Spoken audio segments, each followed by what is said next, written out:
Hey everybody, welcome to another episode of Retail Shenanigans. This is episode 23 if I'm not mistaken. And I am super excited to be on this episode. I've got two friends from up in Pennsylvania who I haven't talked to in a long time. One of them is Big J. Met him through the other friend who's actually on. And Big J has got a lot of retail experience. And my other buddy Ken, he has a unique experience of working pawn shop. So I'm excited to have them on here. For everybody out there listening, we are still going strong. We're 2 or 3 weeks deep into the podcast, and we've got a lot of episodes pre-recorded. And every day I'm trying to do some to make sure that I have a consistent flow going, and every day I'm just trying to that we do them. I try to make them better, do a little better quality, have a little bit better focus. But at the same time, I'm doing it here just to have fun and to get out and talk to people. So for anybody listening, thank you again for tuning in, and Jay and Ken, welcome. All right, man. How's it going, man? It's pretty good. I'm usually off on the weekends, but I went in today to do some extra stuff at my job, get some extra things stocked in the vault, do some, you know, manager shit. But Get, yeah, some things you needed to get done. yeah, just catch up on some stuff, do some rearranging how I wanted it to be. How are you, Big J? I'm doing good. Just relaxing. Quarantine. Going strong up here still, but my job's open. I'm a paint delivery driver currently, Okay. and that's pretty fun. I deliver paint to Amish people. Yeah, that's awesome. And Ken, how are you doing, buddy? I'm alright, just dealing with life. I actually proposed to my girlfriend last night. Dude, congratulations. Did she say no? She said yes. She Oh. said yes. She slapped me 4 times, you know. Yeah. Nah, Yeah, she she cried for like 15 minutes and then said yes. yeah. Well, that's awesome, dude. It was beautiful. Hell yeah, man. I mean, It was beautiful. I was glad to be there. I feel bad for her, but I'm happy for you. That was great. Well, congrats to you, buddy. I'm really happy to hear that. So it's funny Appreciate it. because you both have definitely unique experiences to share with the show. Big J, I know for a while there, if I'm not mistaken, you worked at Rutter's, correct? Yeah, I worked at Rutter's. I worked a little bit in the retail, and then I did the deli part, the food part. But there was a lot of retail experience for that as well because you dealt face to face with customers and everything. Oh, 100%. And Ken, how I long? don't know if you know, I also worked for Big Lots and also as a grocery store employee for Gennardi's, and I also worked for Burger King, and I also worked for a company called Those Green Guys, and I worked for QVC. Right, but at So QVC, yeah, you were more like warehouse, correct? I was more warehouse, but I dealt directly with drivers. Gotcha. Okay. No, that's awesome, and that's for about how many years do you think you worked in total for for like in that type of retail environment, like in general for like Ooh, everything? yeah, yeah, I had everything. That's let's see, two, there's 4, 5, 9. So about 11 years altogether. Okay, that's a lot. I mean, that's about the same with me. And I've been 11, 12 years in retail.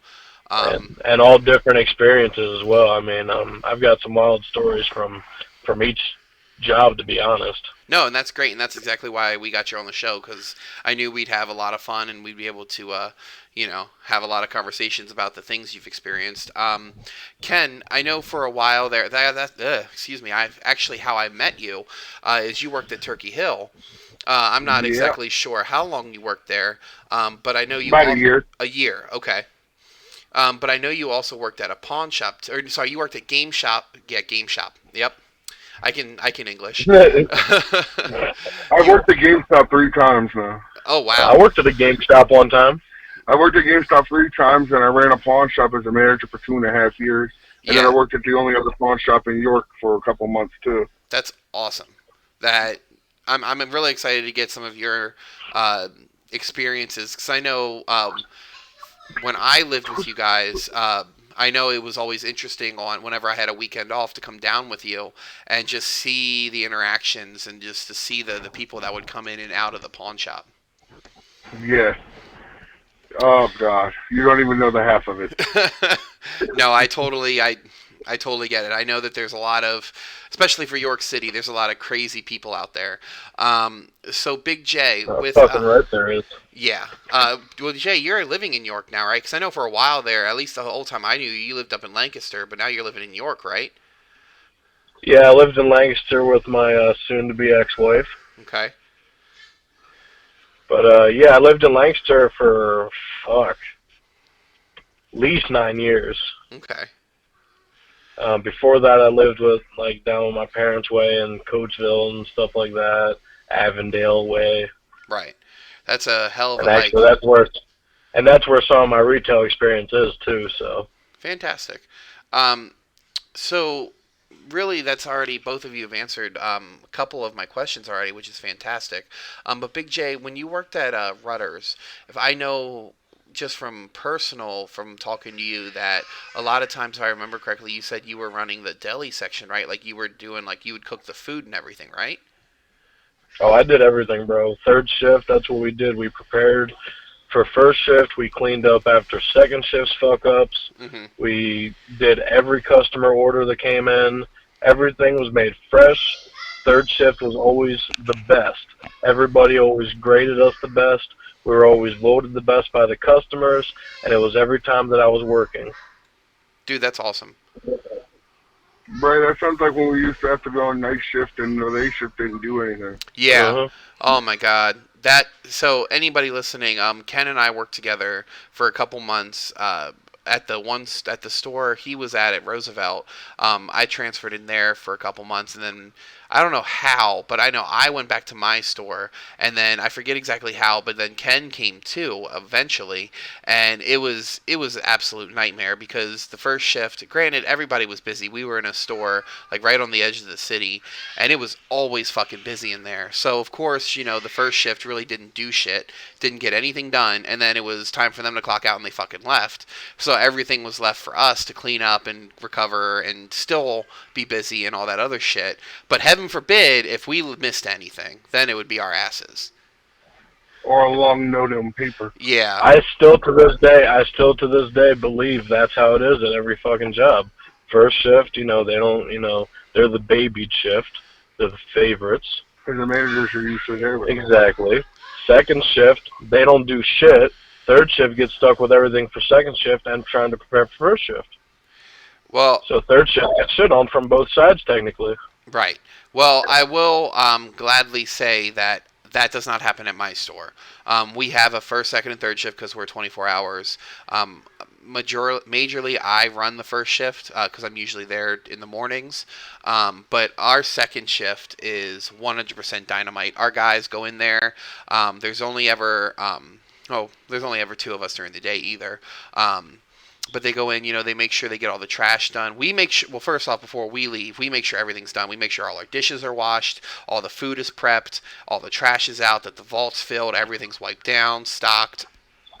I don't let my team leave and let the store looking like shit. That's fucking bullshit. And I think Well, that that's helps. I think that helps a lot because I've come from that experience where everyone on first shift just dips out when it's their time to go and then nothing's fucking done. And homie don't play that. Not at all. Good, that's good. I like that.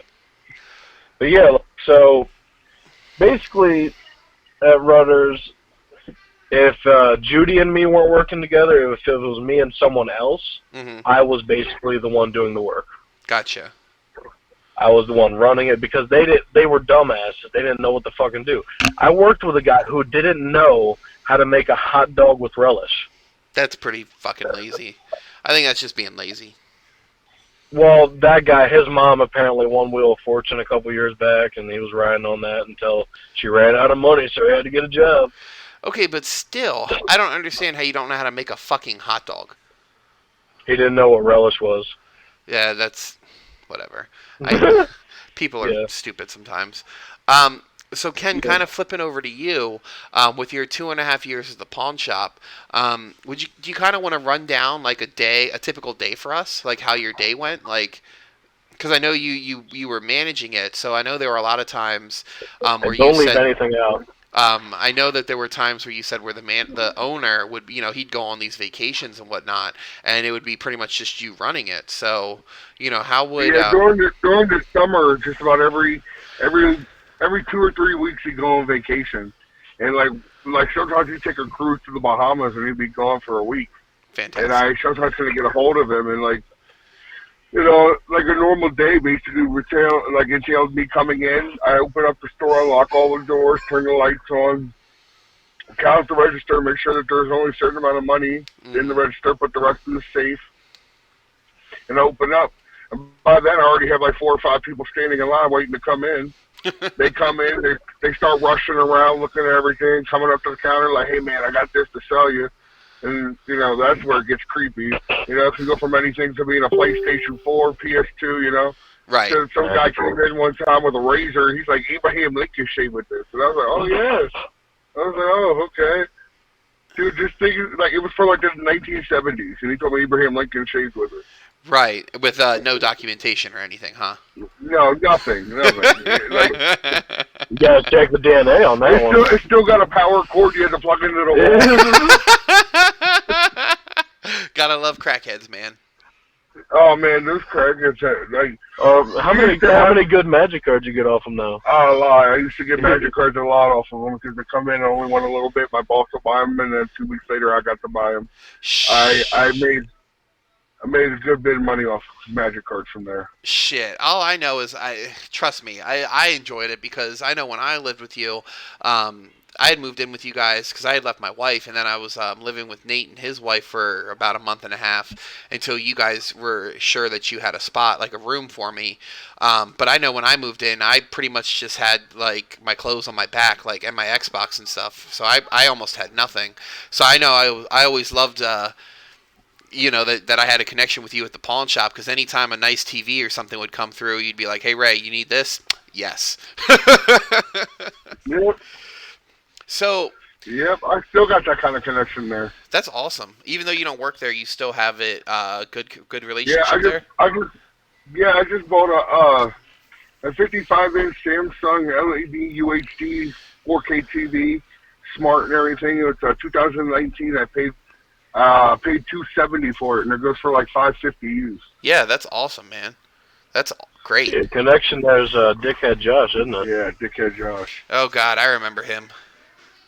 Yeah, he's still being a douchebag. You wouldn't believe some things about him. Well, that's something for off the show. So anyway, with Right. you had Ken, you had brought up, with the pawn shop that people would come in and really bring you guys stuff. So Oh yeah. I knew a little bit about it, and of course, I go ahead, you can laugh at me, but I used to watch Pawn Stars, and I loved it. And, Yeah, you get everybody people come in, It's a and good show. definitely, and you get the people come in and they want to sell you stuff. But I know from the couple times I was there with you that people, and correct me if I'm wrong, like if somebody wanted to sell you something, you had to look it over. You looked up at like eBay and Amazon or whatever to see what it actually sold for, not versus what it actually was Yeah. bidding for or whatever, or what people were asking. I'm Yeah. Well, sorry. you never know what's going to come through that door.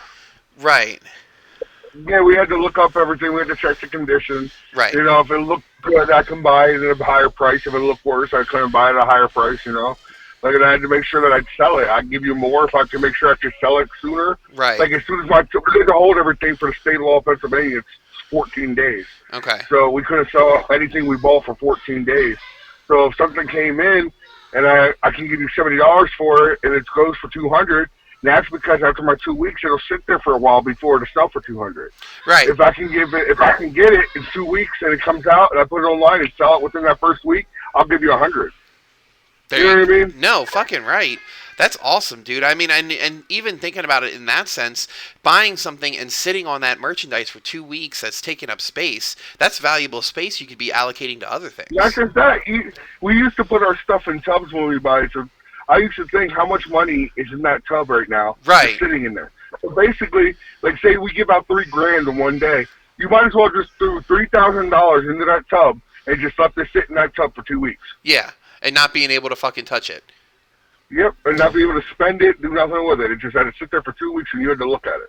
Yeah, that fucking sucks, And in man. And in those 2 weeks, the prices could fluctuate. Not just that, we'd have like 7, 8 tubs at a time. Right. So let me ask you this then: with dealing, and Jay, I'll get back to you. I do apologize. I don't want you to feel like I'm leaving you out, buddy. Oh, no, I'm good. I'm listening. So with your merch that you would get in, what would you say the general rundown of what was the over under on what you got that was actually stolen versus something that people were, for example. Actually, you would think it would be a lot more than what it really was. Like the amount of stolen merchandise that came in, like the amount of stolen merchandise that we found out was stolen, or amount of merchandise that it just, we don't know. And people, like there's so much stuff that we felt might have came back, but we don't have the knowledge that we were allowed to buy it because we don't know if it was stolen or not, so we couldn't say that. Right, and as long as you waited the 2 weeks, there was nothing that could be held accountable for you, correct? Yep. Okay. And I've probably been to court for people stealing stuff probably about 20 times. And it's not a lot because my boss used to go as much as he could, so I didn't have to. Right. And like even after I stopped working there, I still had to go to court one time for a case that I was there for, but I was no longer employed there. So there was another instance that I want to bring up that I want to get a little bit more clarification on. Something that happened one of the times I was there, and you and I kind of had a conversation about it, but I think it would be awesome to bring up for the podcast. Another thing that you said happened a lot is people who would get desperate and needed money, they'd go get a fucking credit card and then buy a bunch of shit and then come sell it to you brand new, still in the packaging. And there's nothing against us buying that kind of stuff because it's not technically stolen. Right. They paid for it. They have receipts.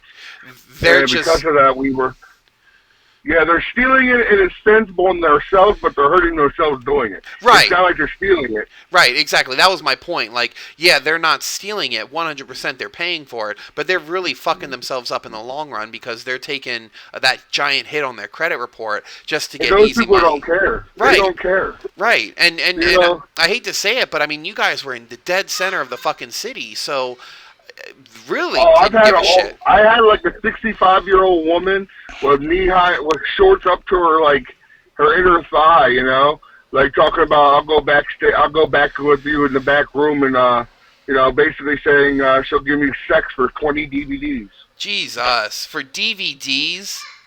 Yeah, we sold our DVDs for $20. That's ridiculous. And first off, gross. I've been held at gunpoint twice, knife point twice, and I've been swung on 3 times. Yeah, that's ridiculous. Because and the other thing I noticed, and I could have been wrong, just might not have been the day I was there, but you guys never had any kind of like door people either. Nope, we don't. I was the door guy.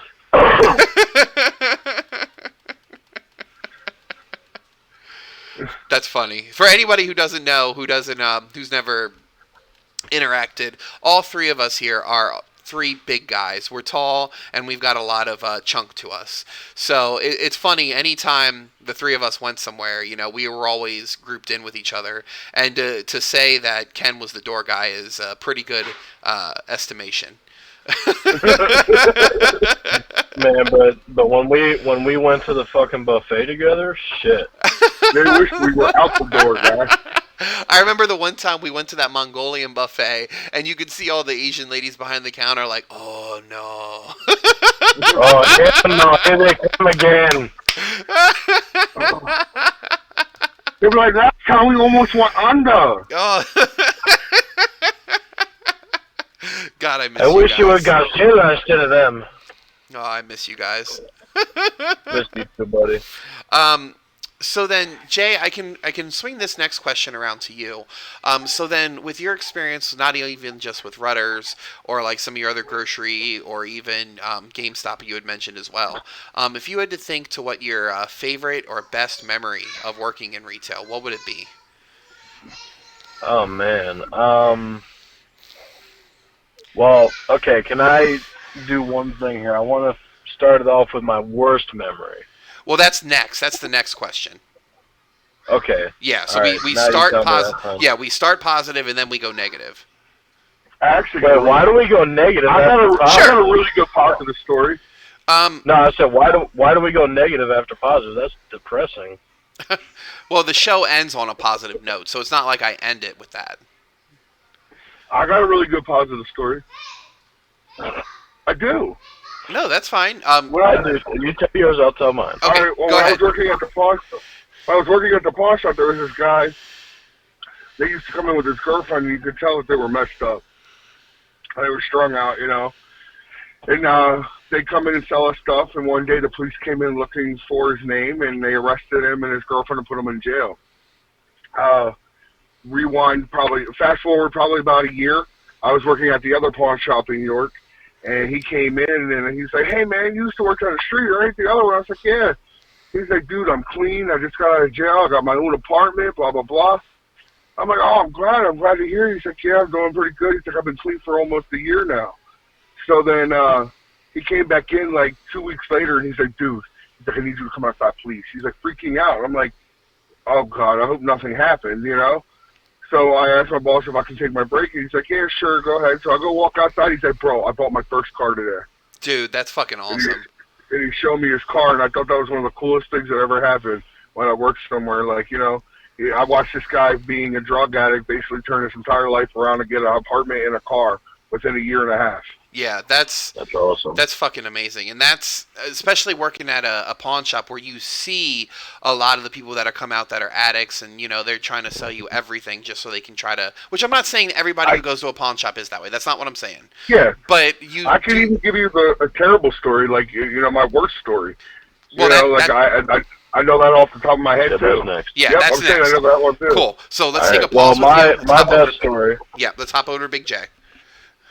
All right, my best story actually is at Rudders. Okay. It was when I was working in the deli one night. You know, usually 3 times a week, these 2 huge drunk guys would come in. Okay. For those of you who don't know, I work third shift, just in case. But yeah, 2 big guys, like our size guys, came in, and they would always order the same thing. Patty melt, double meat, double bacon, whatever. And I asked him, I said, "Guys, why do you always order the same thing? Why don't you order something different sometimes?" And they said, "Well, we tried everything on the menu. This is the best thing." And I just, ever so charismatically, just went, "What if I could show you something better?" And I went over to the screen, added up everything, put it on the screen, printed it out. It came out to $12.93. For one item each? I ordered one for each of them. Okay. Basically what I did is I made a patty melt with a hoagie roll, double meat, and added every meat that I could on it with cheese. Okay. One of them wanted tomatoes and one wanted onions. So I put this all on the pan, all the meats and everything. We had brisket, we had steak, we had chicken, we had pork, we had pastrami, we had corned beef, and chicken steak. And I covered each of them with shredded cheese, put it in the heater up. Oh, and pepperoni. Forgot pepperoni. Okay. Put it in the heater thing, pulled it out, put it all on the sandwich, put bacon on top of that, gave it to them. They went to our seating area, which was brand new, sat down. As soon as they started eating, like, it was the greatest thing. They just started, like, they stood up. He was like, "Yo, man!" They started clapping. And they ordered that every time until I didn't work there anymore. So essentially you made like a perfect stoner / drunk sandwich. Yep. Fantastic. It weighed about 3 pounds. Were you trying to kill them? I mean, they already usually came in. They usually came in for the double patty melt already, so I just added a couple of thousand calories. It's all right. You know? I gotcha. And you said they were already pretty fucked up when they came in. Oh, they were always drunk as fuck. Whew. That's awesome. They just came from the bar. They were one of the drunk crowd, but they were the guys that I didn't mind. They were cool. I love those guys. The other people were obnoxious or loud or annoying. Or you'd get some chicks that came in almost passing the hell out. Like, Yeah. it's crazy. People that can't handle the liquor. And every once in a while, you will get, like you said, you'll get people who, they just came in from the bar, or, they work a Monday through Friday job and they come in on Friday and Saturday or whatever.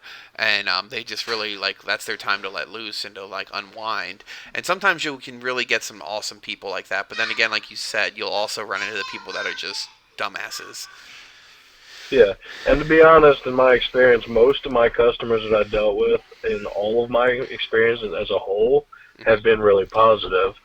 But at every place, there's always like 2 or 3 people that just get under your skin for stupid reasons. Oh yeah, I know. For instance, I know, and Ken can verify this. There were people at our Turkey Hill on Richland Avenue, that when they came in, nobody wanted to deal with them. Or Ken, do you remember Baby Pooh? Oh yeah. He was so No, fucking. no. All right. Yes. Let me get tree buck. What? Okay, so What? there was a Jamaican guy, who, first off, he was rude as fuck. But he had a thick Jamaican accent. And again, it's nothing like I want to make fun of him because of that. The reason I make fun of him is because he was a dick to everybody. And he played lottery. And so because he had that thick Jamaican accent, when he said 3, it came out tree, like a tree is growing. So anytime he played the 3 digit, he would always get tree, turdy, tree, trait and box. Let me get tree. Today. All right, straight, because it was it was a repeating 3 digit. Yeah, because you could only do straight. That's right. But he was always tree, turdy, tree, trait. My girlfriend accidentally, she works at a convenience store now, bought a ticket, like she accidentally printed a ticket she didn't need, and she bought it for 50 cents, so we hit it for $2.50 yesterday. There you go. Awesome, man. That's a come up. Mm-hmm. So let's kind of, I know you both said you have an interesting bad memory, like your worst. So let's flip it over there, and we started with Ken last time, so let's start with Jay. What would you say your worst memory was? Oh, God. So... Besides the times when you ate all the food and there was nothing left. That was terrible. It was a shame. I tried so hard. It was a shame, but luckily I'm a cook and I can make more. Right. They were like, damn, so, Jay, go hard. I'm going to give you 2 because the one is really short, but it's terrifying. No, that's fine. So the one was when I was with those green guys, which was a company basically where we went door to door trying to give free home energy inspections away. Okay. And then if the customer decided to go with our product and stuff, we would get a commission off of it.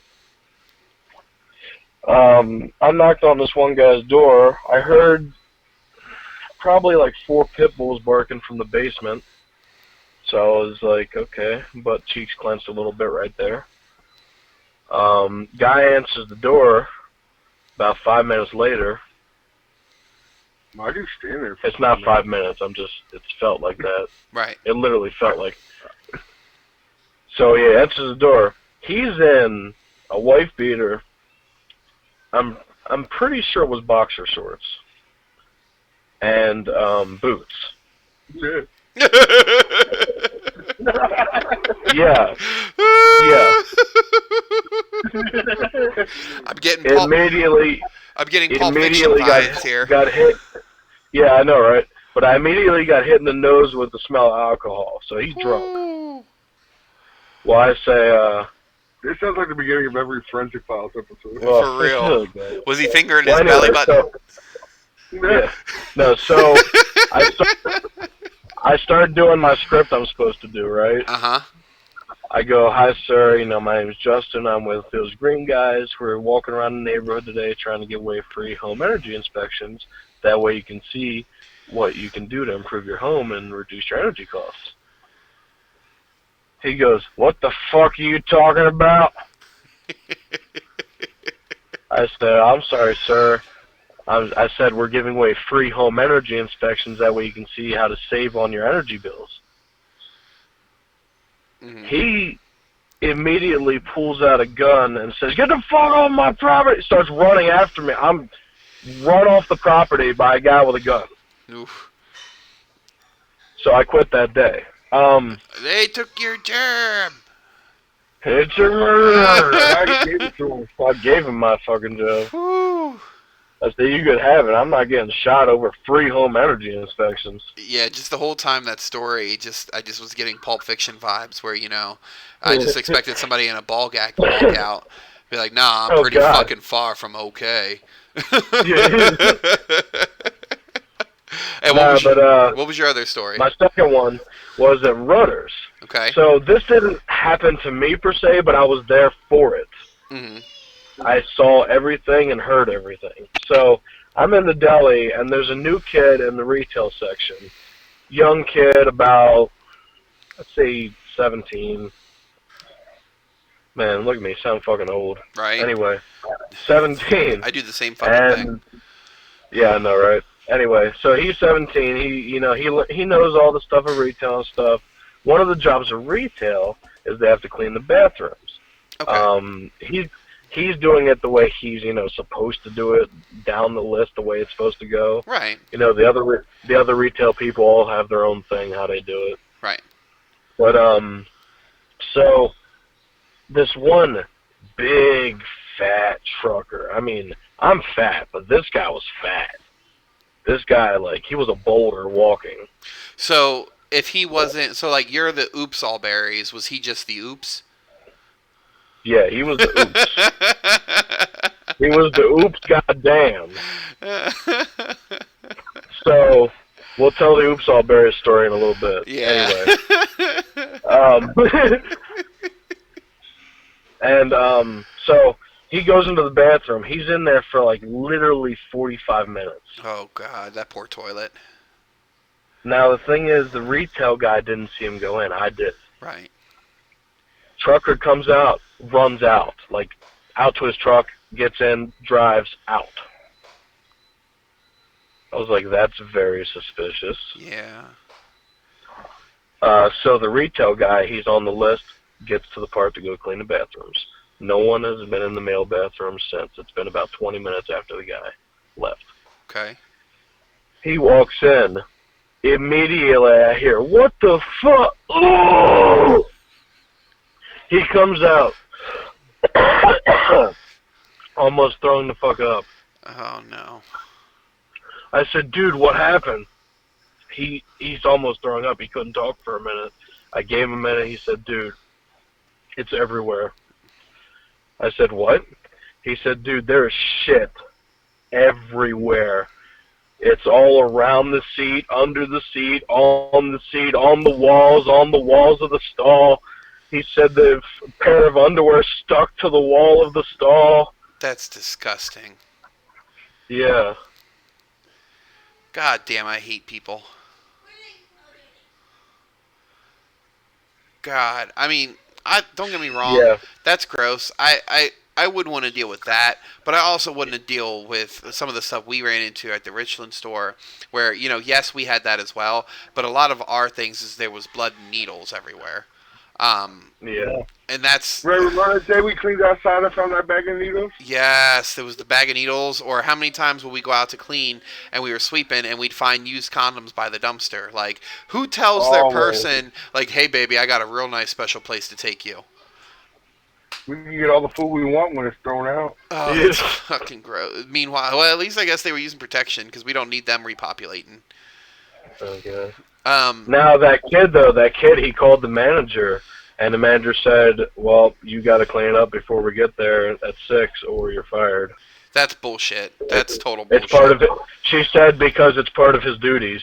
He did it. He went in there with the cart, cleaned it up. It took him an hour and a half. I took care of the people at retail. I said, dude, I got you. I'm sorry you had to do that.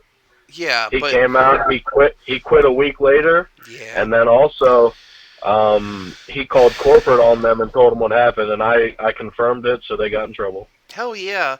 I mean, don't get me wrong. Like, sometimes you got to roll up your sleeves, but I don't know. No, if it's that bad, they should have a company come in and fucking do it.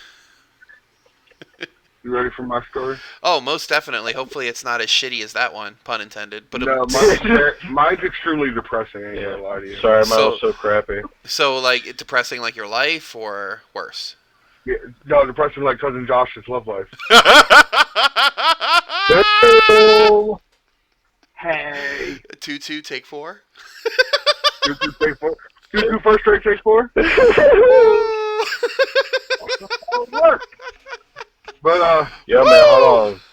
What about future pricing? Future pricing will pricing. always be Oh on. my God. Future pricing. Oh, I But missed you guys. this is a serious. This is a very serious story for me. Okay, go ahead. When I was working at the pawn shop there, before I worked at the pawn shop, I used to work at Walmart in the lawn and garden department, and we used to have to unload trucks all the time. Uh-huh. And there was a kid that we became real cool with, and I worked there. And when I started working at the pawn shop, he came in a couple of times and sold me some stuff. Okay. And one day he came in with a whole bunch of GameCube games, like I mean good ones, Mm-hmm. like the 4-player Zelda game and all that stuff. Mm-hmm. What, 4 Swords and all Yeah. that, like all kinds of stuff, but it didn't have cases to them. And I was like, hey, can you bring me the cases and I'll give you a little extra? He's like, yeah, I'll bring them tomorrow. So he went home with all the money I gave him. The next day, him and his friends came in. I said, hey, where's he at? And they were like, oh, he OD'd and died last night. Jesus. So I found out that the money that he got from the games that I sold him, and he went and bought drugs and it killed him. Okay. I had a huge breakdown in the middle of the store. My boss took me into the back, and he told me, he's like, look, he's like, I understand this is the first time it's ever happened. He's like, but you got to realize, he's like, it's not our decision what they do with that money. No. He's like, when they walk out of there, he's like, they can go down the street and buy diapers for their kids, go to the store, buy groceries, go buy drugs. He's like, that's their decision. It's not ours. No, and I hate to trivialize it, dude, but that 100%, that is not on you. I mean, you did everything you were supposed to do. You know, you talked to them. You know, they sold them. Even offered him more money for the cases. Right, like that's not on you, dude. And I'm really sorry that happened to you. And hopefully, you know, that was a rare instance, but I'm assuming it wasn't. Or maybe you just didn't know. You know what I'm saying? Yeah. And I'd almost rather not know. And especially since you knew him working at a previous job, that's absolutely terrible. Yeah, it sucked. I really enjoyed him too. Like, he was a really cool guy, and like, you never would have guessed it. Right. Well, and that's the thing. It can take anything, and just, you know, just like that, someone can snap and just get into drugs. I mean, hell, I know you have to remember when I moved in with you guys. Like, you guys both know that I've, you know, never like done pot or, you know, any kind of drugs or anything. But yeah, I'll drink every once in a while. So I know when I moved in with you, Ken. Like on the weekends when we were all off, we would always try to, not always, but, you know, whenever we could, we'd throw parties and whatnot and have fun. Or whenever there was a big WrestleMania, you know, we'd have like a party or whatnot. And just by doing that and my boss hearing about it, he pulled me aside one time and told me to be careful and asked me if I was okay because, you know, I had just gone through a divorce and he thought I was becoming an alcoholic. And I'm like, dude, first off, I appreciate the you know, the worry. I said, but I'm totally fine. Like, you know, I'm just being a single, at that point, like young 20-something-year-old. Yeah, and I'm trying to be a single something 30-year-old, you know, it's same thing, right? I mean, a little bit, but I just don't. No, I'll save that for after the show. I'll say that to you afterwards, buddy. I don't want to be Right. I don't want to be openly mean towards your ex on the show. No, you're good. You're good. Oh, we I'm can do good it later. then. I was about to say because I'll do it right now, but no, if you want, I'll wait till after the show. That's totally fine. I won't. I'll do it now. No, if he wants us to wait, I mean, it's no. I mean, if y'all have things to say, I don't mind. well, it doesn't really have to do with the show, but you know, I've always, you know, wanted you to be happier, and I always felt like she really drug you down, buddy. But it's okay. Love blinds you, because look at me, you know, the person I was with for so long. Can I say one thing to Big J? Sure. Big J, you know I hated that bitch. For real, there was no there was no ifs, ands, or buts. Ken, you always straight up hated her, and you know, I will say, Big J, it takes a lot for because you guys like you both met Allison, and it takes a lot for Allison to like somebody. But from the one time she met Aisha, she definitely didn't. I mean, for the fact that we invited you to a party where we bought all the food, and all we asked was for her to bring some chips.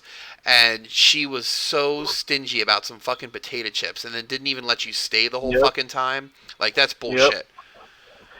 Did I ever tell you that everybody that I ever introduced her to hated her? My girlfriend met her one time, and she gets in the car and she goes, "Hi, I'm Davina," and Aisha goes, okay.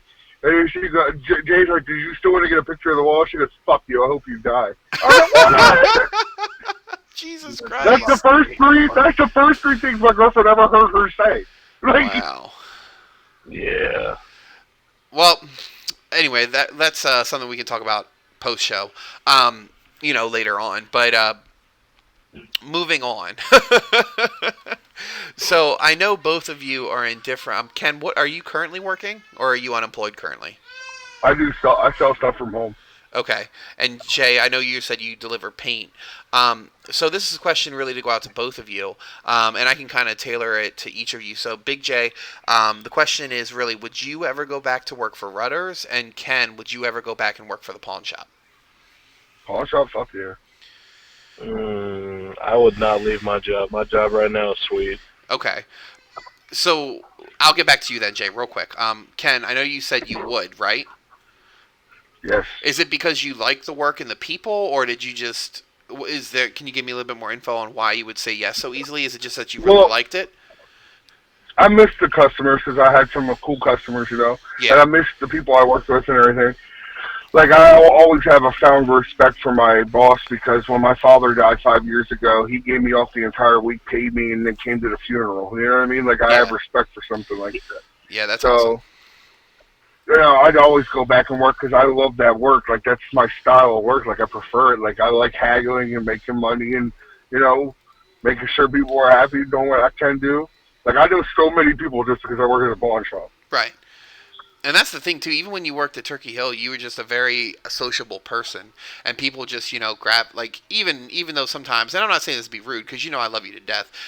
We all have our ability to be an asshole, and I think your asshole gene is just a little more prevalent than others. But even still, you're a very personable person, and you're able to talk to people, and that's a great trait because there's motherfuckers out there that can't hold a conversation, and that's terrible. Like Gary. Oh God, Gary. Yeah, I don't know who that is. He's It's Lewis's wife, Cindy, ex-wife Cindy, her new husband. Oh, I went gotcha. to college. He was my roommate in college and my friend in college. He's like plain white bread. My walls are painted white and have more personality than he does. Nice. I heard he watches Plaster on the weekends. Yeah, my sorry if that in the distance. My kids are downstairs playing with the volume. Actually, how much more do we have to go? Because I did forget. I do have to do one thing. No, that's okay. That's fine. We can definitely end it there. I usually end with one other question, but that's totally okay if you've got to get going. Like I said, it's totally free form. So, if you got to end it there, that's totally fine. Next time we'll get on when I get you back on the show. We'll go in a little bit more detail with some of the questions. But I really appreciate you guys. We'll have a little more time. We'll just loosen up now. Yeah, hell yeah. I really appreciate you guys coming on, and thank you for giving me the opportunity to have you on the show. If you want, if you ever want to do a video like thing, man, I got computers and like cameras and all that shit, so we could always like do a video chat and do it too. Dude, I'd love that. I just have no way of getting a hold of you. I'll get you the way to get a hold of me. Okay. But anyway, that's something for post show. So everybody listening, this has been Retail Shenanigans episode 23. Really long old friends, Jay and Ken. It looks like they've got a lot of shit getting ready to go on, guys. So I'm gonna cut them. We're gonna get out of here. Remember, please like and subscribe, guys, and it's really helping. And thank you for tuning in today. Have a great night.